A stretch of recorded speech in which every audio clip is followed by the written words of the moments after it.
Hello, how you doing, Lewis? Hi, Sean. Awesome. So this is not like a full blown episode like that we usually do. So I've been saying to Lewis for a while to get him on a podcast and promote the Stirling 10K, which is known as the Podfather Stirling 10K now, and going to be doing this with a couple of races as well. I know the flat and fast one has completely sold out now, so they'll not be on, but maybe a couple other races. But no, it's still on 10K. That's where I ran my 10K PB, and it's a real brilliant event, flat 10K and around the Stirling Sports Village as well. And you take in what's that big monument you and the way you The get Wallace, drive through. Monument. I Yeah, always want you to take that in as well. It's really good scenery and a really kind of yeah, quiet area of Stirling. yeah. So I shall tell us about the Stirling 10K.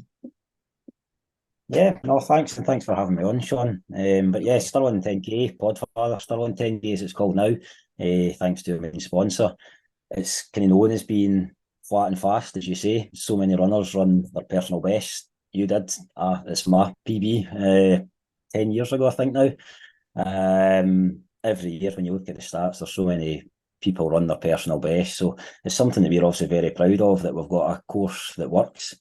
But it's not just a fast course, it is scenic, as you say. You see parts of Stirling Castle, the Wallace Monument, right along the Oakle Hills, the foothills and things. So it is a good scenic course and as well as fast. And there's not that many races that kind of tick kind of both of them boxes. We're very proud again that we get such a good quality field. Every single year the fast runners come to us without us kind of actively promoting it, really. So that's great for us as a race to see so many of Scotland's top runners coming, and it's the same again this year. When you look at the male and the female fields, both of them are pretty stacked. So it proves, or it's going to be a very exciting day. Brilliant, brilliant. So, what was the goal? We'll go into you've got pacers this year as well for 40, Yeah. 15, 60 minutes. We'll go into that in a minute. Yes. But what's the kind of winning times been looking like in the last couple of years with this race? So sub 30s is kind of where we're looking. We're usually looking in the sub 30 minutes for a few guys. So that's a big benchmark for the men. For the women, in a sub 35. I think this year with Alice Goodall and Natasha Phillips both entered. The course record's 33:33, I think. So we're pretty sure that's going to go down quite Yeah, comfortably. I think the men's is 28 minutes 40, something like that. So well, there's Jamie Crow, I think's maybe the man that's going to have a right good kind of crack at that, I think. I'm you're not working on getting Butcher. Andrew Butcher. You threatened that, Butcher's no? not. He's not ruled it out. He did actually message me. I think he's doing. There's a Diamond League a couple of days before it. I think Mm, on a Friday night in Brussels or Zurich. I think. But he's not ruling himself out. So yeah, I suppose for a guy like that, he could turn up and break that course record, no it worries. goes it goes right past his front door, literally past his front door. Um, so you'll have little Max and Lindsay that could be cheering him on for the sideline. So Aye, yeah, absolutely, absolutely, man. And yeah. but you've got quite a lot of like sponsors, but you've got quite a lot of like, businesses affiliated with the race this year. Uh, Has yeah, there I been think any new ones? so. I think we tried a lot of different things last year because it's a club run race. It's Central Athletic Club, so we're all volunteers and we kind of give up our own time to do it because of a passion for athletics, really. So the support that we get for clubs, for businesses is massive. We need that, because any profit that the race makes goes straight back into the kind of grassroots athletics of Central. So we're very fortunate that a lot of the sponsors that we had last year have came back on board again this year. Obviously, PodFather being the main one. Last year, we contacted different companies. PodFather stepped forward and they wanted to become the main kind of title sponsor.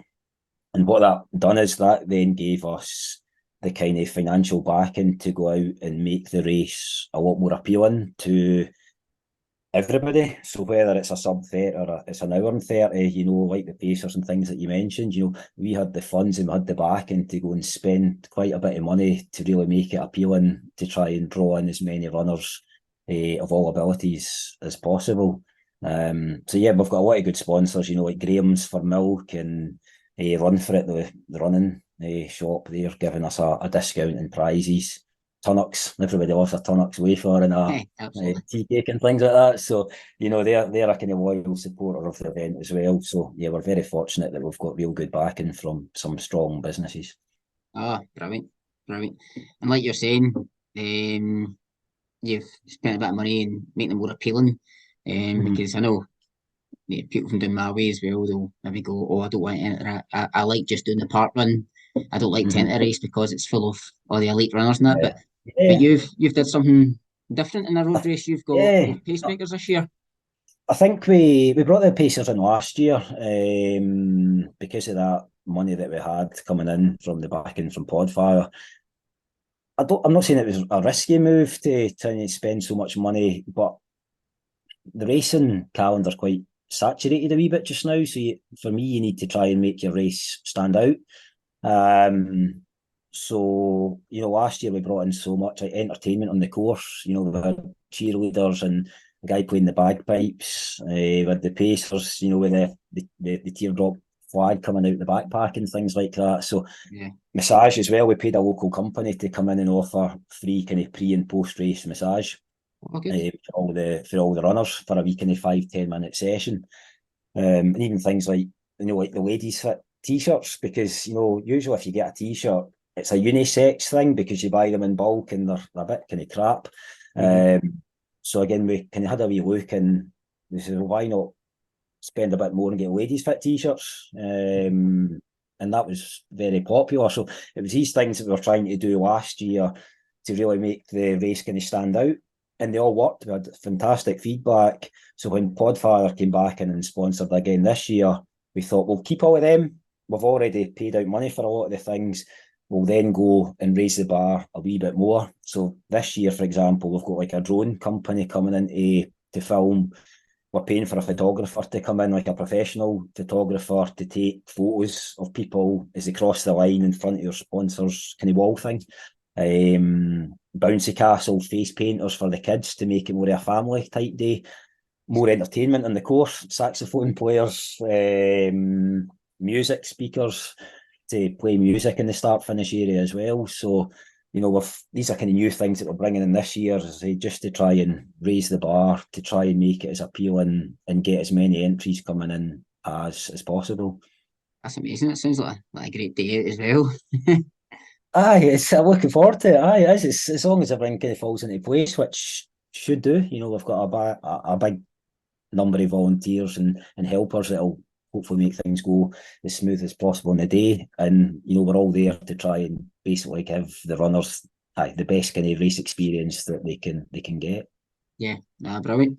And but no, that sounds like like you said as well. I like to support all races. Like I said, I'm going to do this with a couple of other races I've got in mind as well. But like you Mhm. said, like the money that you make from it, it goes straight back into like the race for next Mhm. year and into like local like grassroots athletics and running in Mhm. Scotland as well, which I think is amazing. Yeah. Mhm. Yeah. Yeah. No, it's really good. And I think because our race brings such a strong field, we're kind of doing a lot of these things for the kind of the masses, to really make it as big an event as possible, and just make everybody, whether it's a Jamie Crow or somebody that's an hour and a half, it doesn't matter. We just want them to basically come away for the race really enjoying it. That's the big thing for us, because we're all runners at the end of the day. We know what works and what doesn't work, and we just want everyone to have fun. Yeah, and that's it. You go from Jamie Crow to your Joe Blogs running at 90 minutes for a 10K. It's Yeah, still a that's hobby it. at the end of the day. It doesn't Still, matter. Yeah, they're is still covering the same. They're covering the same distance, whether it's an exactly, hour long. Doesn't matter. exactly. Yeah. Person running So 90 minutes actually working harder because they've had to do 3 times as long. that's it. That's it. Yeah. Uh, No, definitely. So and yeah. the entries close, and was it 2 weeks' time? So just under 2 weeks till the entries close. So it's on Entry Central. The good thing, the kind of real kind of thing that makes me proud, is that last year we had 743 entries in the 10K and we're already at 860 odd. So it's Wow. quite a significant jump up. So it kind of shows that all the things that we've introduced last year and we're bringing in again this year is proving popular. And we've also the kids fun run. We've got last year we had a 2K fun run and we had 55 entries. We've added in as well as the 2K, a 3.5K, and made it a bigger age group, between 5 and 14. And we're over 80 entries in the fun run. So that's great for us to see as well, that you've got 80 kind of youngsters, not just Stirling based, but coming from kind of all over the country. They're coming with their parents that are maybe doing the 10K later on, and they're going to go out and give it a crack, whether it's the 2K or the 3.5K.